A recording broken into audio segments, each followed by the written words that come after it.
దానియేలు 5వ అధ్యాయము. రాజగు బెల్షస్సరు తన అధిపతులలో 1000 మందికి గొప్ప విందు చేయించి ఆ 1000 మందితో కలసికొని ద్రాక్షారసము త్రాగుచుండెను. బెల్షస్సరు ద్రాక్షారసము త్రాగుచుండగా తానును తన అధిపతులను తన రాణులను తన ఉపపత్నులను వాటిలో ద్రాక్షారసము పోసి త్రాగునట్లు తన తండ్రియగు నెబుకద్నెజరు యెరూషలేములోని ఆలయములో నుండి తెచ్చిన వెండి బంగారు పాత్రలను తెమ్మని ఆజ్ఞ ఇచ్చెను. అందుకు వారు యెరూషలేములోని దేవుని నివాసమగు ఆలయములో నుండి తీసుకొన్న సువర్ణోపకరణములను తెచ్చి యుంచగా రాజును అతని అధిపతులను అతని రాణులను అతని ఉపపత్నులను వాటిలో ద్రాక్షారసము పోసి త్రాగిరి.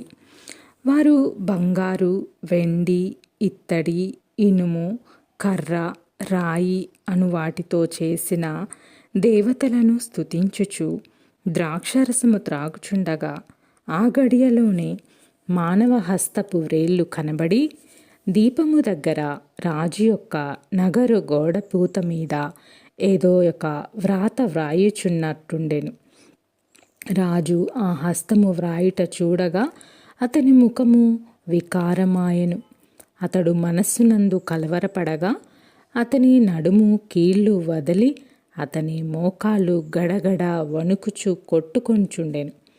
రాజు గారడీ విద్యగల వారిని కల్దీయులను జ్యోతిష్యులను పిలువనంపుడని ఆతురముగా ఆజ్ఞ ఇచ్చి బబులోనులోని జ్ఞానులు రాగానే ఇట్లనెను. ఈ వ్రాతను చదివి దీని భావమును నాకు తెలియజెప్పు వాడెవడో వాడు ఊదారంగు వస్త్రము కట్టుకొని తన మెడన సువర్ణమయమైన కంఠభూషణము ధరింపబడిన వాడై రాజ్యములో 3వ అధిపతిగా ఏలును. రాజు నియమించిన జ్ఞానులందరూ అతని సముఖమునకు వచ్చిరి గాని ఆ వ్రాత చదువుటయైనను దాని భావము తెలియజెప్పుటయైనను వారి వల్ల కాకపోయెను.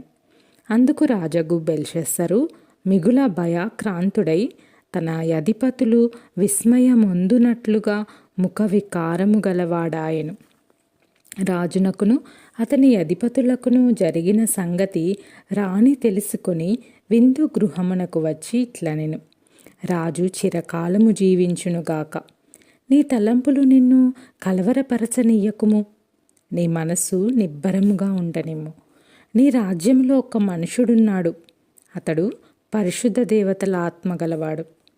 నీ తండ్రి కాలంలో అతడు దైవజ్ఞానము వంటి జ్ఞానమును బుద్ధియు తెలివియు గలవాడైయుండుట నీ తండ్రి కనుగొనెను. గనుక నీ తండ్రి అయిన రాజగు నెబుకద్నెజరు శకునగాండ్రకును గారడీ విద్య గలవారికిని కల్దీయులకును జ్యోతిష్యులకును పై అధిపతిగా అతన్ని నియమించెను.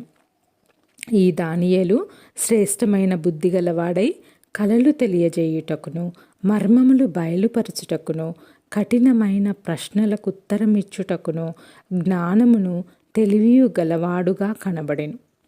గనుక ఆ రాజు అతనికి బెల్తెషాజరు అను పేరు పెట్టెను.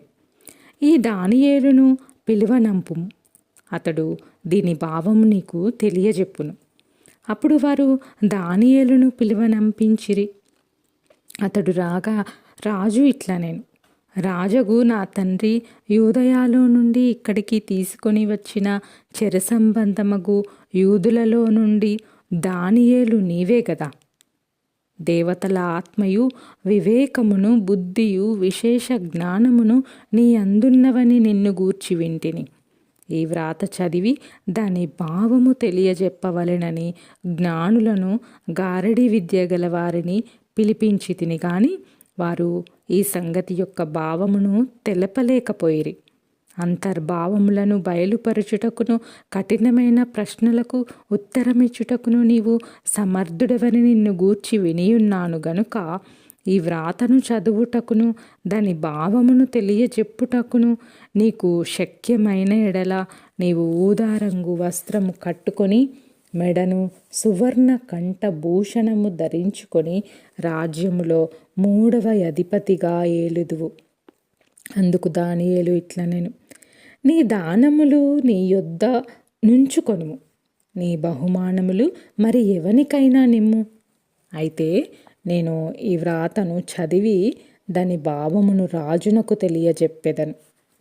రాజా చిత్తగించుము, మహోన్నతుడగు దేవుడు మహద్దశను, రాజ్యమును, ప్రభావమును, ఘనతను నీ తండ్రియగు నెబుకద్నెజరునకు ఇచ్చెను.